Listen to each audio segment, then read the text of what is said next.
Bangladesh football federation বাফুফের senior সহ-সভাপতি ইমরুল হাসান আর নারী উইংয়ের চেয়ারম্যান মাহফুজা আক্তার কিরণ খুবই অল্প আনুষ্ঠানিকতা দিয়ে উদ্বোধন করেন নারী অনূর্ধ্ব-20 চ্যাম্পিয়নশিপের।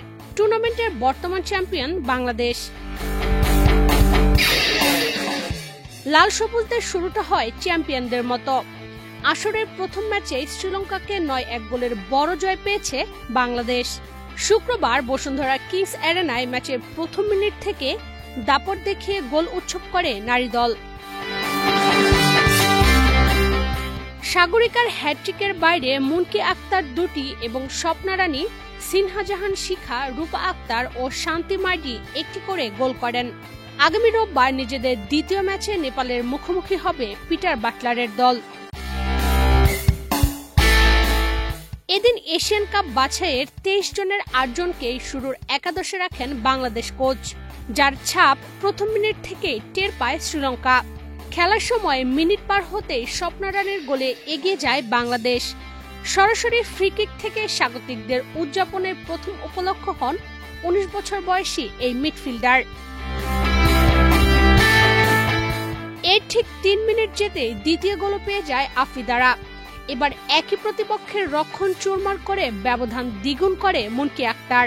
30 মিনিটের মধ্যে আরো কয়েকটি আশা জাগা নিয়ে আক্রমণ করে বাংলাদেশ, তবে বাড়াতে পারেনি গোল ব্যবধান। শেষমেশ 37 মিনিটে আসে তৃতীয় গোল। ডান প্রান্ত দিয়ে আক্রমণে ওঠা বাংলাদেশের সিনহা জাহানের ক্রস থেকে আলতো শটে বল জালে জড়ান সাগরিকা। এরপর 38 ও 45 মিনিটে দুবার প্রতিপক্ষের জালে বল পাঠালেও অফসাইডের কারণে সেগুলো আর গোলের খাতায় ওঠেনি। বিরতির পর গুনে গুনে আরো 6 বার গোল উদযাপন করে বাংলাদেশ। 48 মিনিটে বাঁ প্রান্ত ধরে আক্রমণে ওঠা সাগরিকার পাস থেকে নিজের দ্বিতীয় ও দলের চতুর্থ গোল করে মুনকি। 49 মিনিটে শান্তা মার্ডির লম্বা ক্রসে পা ছুঁয়ে বল জালে পাঠান সিনহা। এরপর 52 মিনিটে বন্যা খাতুনের পাস ধরে দারুণভাবে প্রতিপক্ষের বক্সে ঢুকে দলের ষষ্ঠ গোল আদায় করে নেন সেই সাগরিকা।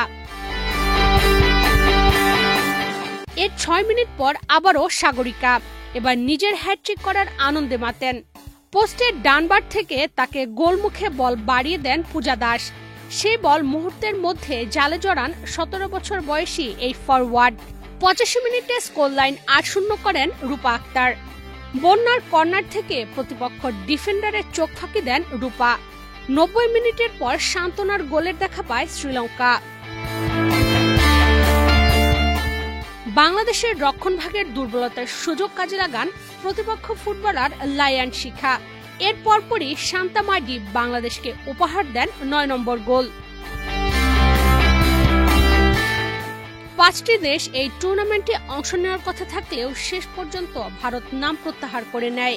সেজন্য বাংলাদেশ, নেপাল, শ্রীলঙ্কা ও ভুটান এই 4 দেশ নিয়ে শুরু হয়েছে সাফের এই আসর। টুর্নামেন্টের ফরম্যাটেও এসেছে পরিবর্তন। এখন 4 দল রাউন্ড রবিন লিগ পদ্ধতিতে একে অন্যের সঙ্গে দুবার করে খেলবে। একটি দল 6টি করে ম্যাচ পাবে, আর শীর্ষ পয়েন্টধারী দলের হাতে উঠবে কাঙ্ক্ষিত ট্রফি। 13 জুলাই নেপালের বিপক্ষে নিজেদের দ্বিতীয় ম্যাচ খেলার পর 15 ও 17 জুলাই টানা 2 ম্যাচে বাংলাদেশের মেয়েদের প্রতিপক্ষ ভুটান। 19 জুলাই আবার লঙ্কানদের সামনে পড়বেন স্বপ্না সাগরিকারা।